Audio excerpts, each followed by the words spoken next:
Still staying on spirituality. I've heard you. I believe I've heard you mention this in the community, in the Level Up. Mhm. But I haven't asked you directly, and this is something that I have been practicing recently.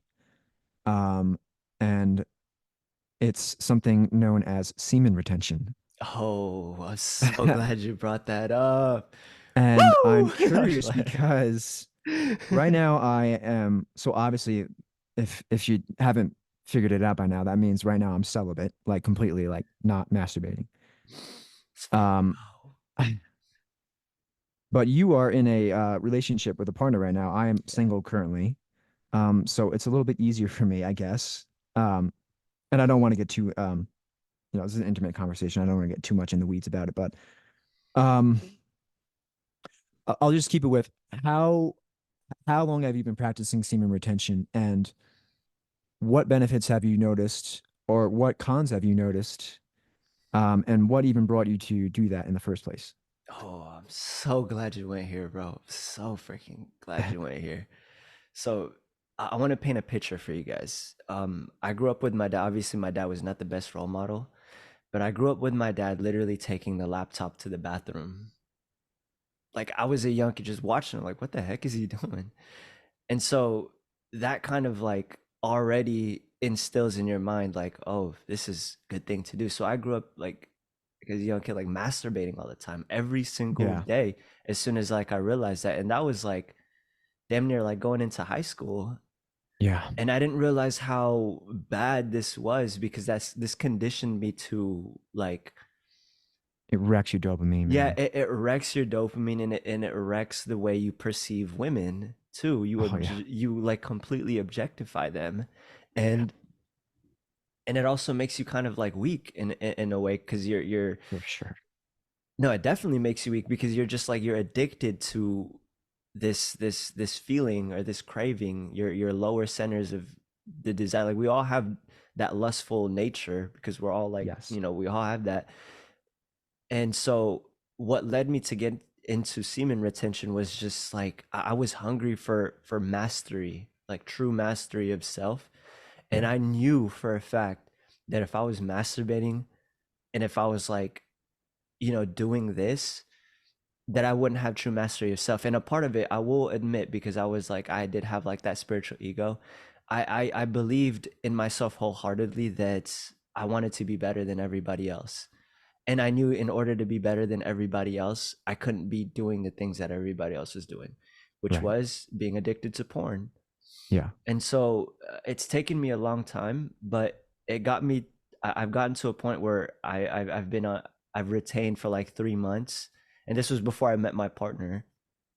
Yeah. And um, like it's crazy because you get to really know who you are through semen retention. And I say this because you're denying yourself of this like this like as a man, right? Speaking from a man's perspective, that is like our ultimate release. Like we're biologically put down here for two things: to survive and to procreate. And the Yeah. fact that you are denying your biological wiring, it shows you, it mirrors back to you like the different ways of your different sides. And so I was forced to get to know myself on a very deep level. Not only did I find like myself attracting more, like I started actually like my energy was a lot higher. I Yeah. started attracting more women. And Hmm. during that time, again, like I was just doing it to attract women to become better. um it gets to a point where it's like, what are you have to have another reason for doing this. Yeah. And so my early years, my only desire with semen retention was to be better, to attract women, to level up my Yes. physique. So it's still through the level of the ego. It's still through the ego. Yeah. And so now at my point in my life, I've made this transition, and going through the IM discourses as well, we're actually meant to retain our sexual energy so that we can draw it up and give it to God. So I didn't have that understanding. Before I would just hold it in. Mm. Let me work it, let me work out, Yeah. let me go, like just build whatever I'm building. But then now it's like you can take this energy and you can draw it up and give it to God and allow God to express through you. And so, me being in a relationship, this is not easy to tell your partner, hey, we're not gonna have Yeah. sex. It's not, I don't care who you. It is not easy, and especially like as a man, when you're like deep in the trenches, building your business, building your brand, doing whatever, you know, providing, and it's been a long day, and you're cuddled up with your partner, you're both butt naked. It's like, you know what I mean? Like it's Yeah. difficult. So it challenged me in so many ways, and it's been like an on and off thing. Yeah, yeah, Bef- for sure. For sure. before this, I've been retaining for probably like a week now. Before Yeah. this, it was like 3 weeks that I didn't let out. But now, and I'm speaking to people who are like in relationships. If you want to practice this, it's so important because you have a partner, you have a responsibility to show love to your partner in different ways and to express that and to make sure your partner knows that you are not just doing this because you don't like her, because that's what the feminine thinks. Oh, like I'm holding in my energy because I don't like you and I don't want to give you love. You have to let her Right. know you're doing this because you want to build a life Yeah. for that you know that both of you deserve to live, and the only way you can do that is if you work on those aspects of yourself that needed to be worked on at an early age but you didn't get the chance to, but now that you do, you have to, it's an obligation and a responsibility. And so I practice semen retention, and I do it because I want to utilize this creative energy, because that's what it is, to create for the most high, for the people that Yes. are tuning into, the stuff that we put out. um it's not for me, it's not anymore, it's not for me. I still get those attractions from, like, other people, but it's like Exactly. And it'll always be that's there. and it'll always be there. And you have to remember that comes with it. You have to battle your lust daily as a man.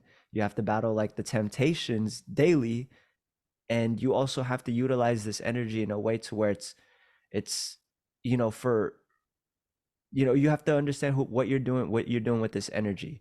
Before, I used to do it for myself, now it's for the most high. Okay. This is very good. I'm so glad you said that. I agree with pretty much everything you said, but I do want to add some nuance Yeah, for because I sure. feel like there's a great ability for us to be misperceived right now, and Hmm.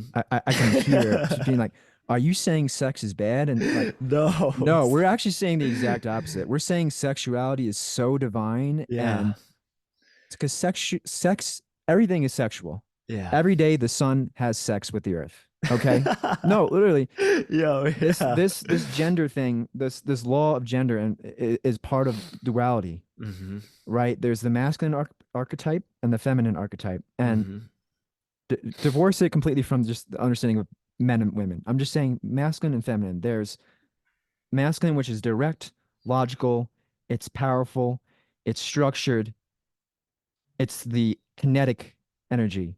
The feminine is the pure essence, the formless, the heart of creation that there is. You know, Yeah, women create life. yeah, seriously. Like there needs to be a reverence for that. And men do not have a reverence for that because they don't have reverence for the feminine within themselves. Hmm. So they block it out. They don't get in touch with their emotions. And so it expresses in the way they relate with women. Like their sexual lust and desire is all about them pleasing their gratification and objectifying women. And this is something that I've never really felt. Like I felt like very off with like all my friends, but I never had the true courage and the true masculine embodiment of who I am to actually not wear that mask of like pretending that I'm also wanted to do that. And for a while, I convinced myself that that's what I want. Like, oh yeah, I want to hook up with a bunch of girls in college, and that's what I want. And look, if you're at a point in your life where you're a dude and like you're like quote unquote playing the field and you're exploring your sexuality, that's great. Like I'm not the conversation is not to demonize your sexual desire and your Hmm. lust. Hmm. Lust is actually that pure drive of creation to create, like Hmm. to Yeah. grow. And so when you're unintegrated, you that is a challenge because it's that lower level of your desire, like you were talking about. And if you're masturbating a lot and you're addicted to porn, and I was in the porn habit too, and I was in the masturbation habit too for a long time, you're perpetuating that cycle. And what's crazier is we often feel guilty about it too. Like no one feels great that they're at least in my opinion, I Yeah, felt terrible for every time I would watch porn and masturbate too. I felt like so less of a man, yeah. and felt so weak. Um, but yet I can continue to do that. And why? The same voice that convinces you in the moment, like, oh, just do it one more time. Like the next video is gonna be awesome. It's gonna be so great. That same voice is the same voice that whips you after you do it and says, "Oh, you're so bad. You're a sinner. You suck. You're weak." It's the same voice. Mm-hmm. So actually having compassion for yourself, getting in touch with that feminine side and giving yourself love and understanding actually breaks through that cycle Mm. and cuts right through that. Mm-hmm. And what you were talking about, and I'm so glad you said that, is when you grow spiritually, when you become to understand that, okay, the lower, having sex in that way, like the lower level of desire, like just getting your next nut, is actually so unsatisfactory. And that's why you need to do it again. And it's like, if you retain that semen, and this applies specifically to men, um, when you retain your semen is your life force energy. Mm-hmm. It's your sexual energy, which is Mm-hmm. the feminine energy is sexual. Like that is what feminine energy is, as I understand it. And so if you if you retain that, all of a sudden you get your energy back, you get your creativity back, and there's certain things you do, there's certain yoga practices that you can do to kind of like you're like literally breathing and channeling up the spine, and you're overcoming that lust, and you're not actually overcoming it and demonizing it, Mm-hmm. which is the key nuance I want to introduce. You're not demonizing your sexual lust, quote unquote. You're recognizing that it is divine and you're bringing it up into universal love at the heart, Mm-hmm. authentic self-expression, in the throat and in the third eye when you realize that you're one with God. Mm-hmm. And that's where the creativity comes in, where you're using this power, this sexual drive to serve others, Mm. through that higher energy. And but the final nuance I want to add to that is that this also does not mean not having sex. And I want to actually introduce you to a key nuance. And this is something that I have not practiced yet, but I've learned through a great spiritual teacher, Aaron Apke. For those who are unfamiliar, he's an awesome spiritual teacher on YouTube, and he has a great course, 4DU. And when he talks about this because he says it's actually possible, and this is from the ancient yogic tantric sex practices, to as a man to have sex without ejaculating, Oh, I've and done you can it. actually still and you can still have an orgasm. Yeah, I've done that. Okay, and It's so freaking it's nuts. which blew my mind when I heard about that. I was like, well, wow. But that requires a lot, and I can't speak from experience because I have not gone through this yet. I'm still waiting on a partner for this, but you have to kind of practice the discipline of that. And like what it really becomes is because men have that desire, well, more like men when they relate to sexual like intercourse, it's more there tends to be a distortion towards like dominating the woman, Mm. like and you feel like powerful, Mm-hmm. which is a distortion of the ego, right? And so Mm-hmm. when you practice this of actually it's all about her, it's about pleasing her, and she can have as many orgasms as she wants, and I'm gonna continue to do quote unquote make love, like it's about that. You're getting in touch, the man is getting in touch with his feminine side, Mm-hmm. then that's like a powerful catalyst for serving, right? For Yeah. overcoming that ego and that lower level desire. And that is Damn. when the way Aaron describes it is like this whole body orgasm that's so satisfying that you have to take a break from it for a few days. You're like, I'm good. Like that was like an out of body experience. And so I can't speak from personal experience from that, but I believe that that is what when I do get into my next relationship, which I want to be like the final, my life partner, that is what that is what I will be working on. Yeah. Um, and so it's not about not ever having sex. And Aaron says like, you can a good rule of thumb is like to not ejaculate. Like you can still ejaculate, but like try to keep it to less than once a month, or yes, no more than once a month, as just like an arbitrary rule of thumb to keep that I thought it was life one. force energy. I thought it was once a week, but this man says once a month. I like that. I You like stepped up your that. game. I I mean, stepping it I up. don't know where he got that once a month from. That might just be like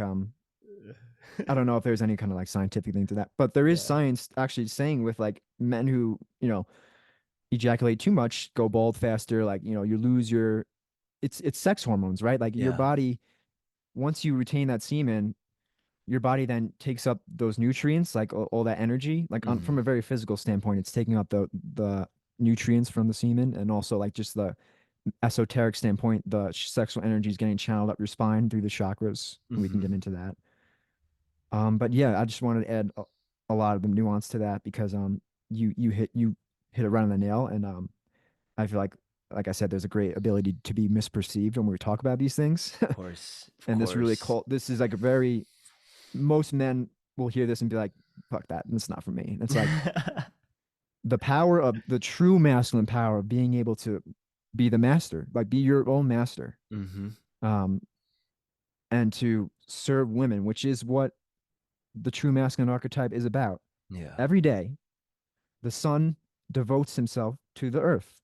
Every day without fail, rises and gives and allows the feminine energy of earth, like Mother Earth, to have life. Because without both, without the pure essence and potential of life, which is the feminine, and without that activating power of the masculine archetype, there's no love. It's the alchemical process that the yin and the yang that both polarities need to come into harmony with.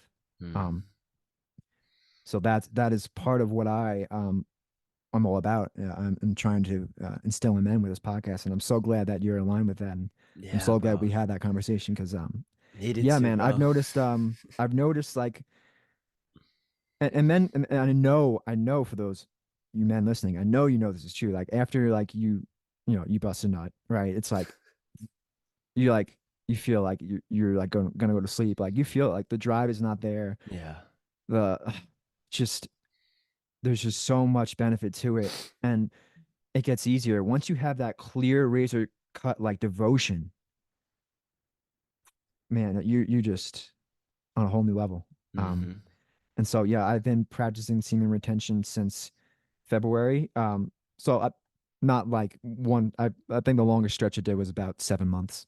Wow. And now Amazing. I don't know where I'm at right now. Probably and also like sometimes a nighttime ejaculation will happen. It's fine, you It know. does it does happen. Yeah. But I've noticed. I'm curious what with you is like because when I was in the porn and masturbation thing, if I took a break for like a week from that, I would have like a wet dream like at least once a week.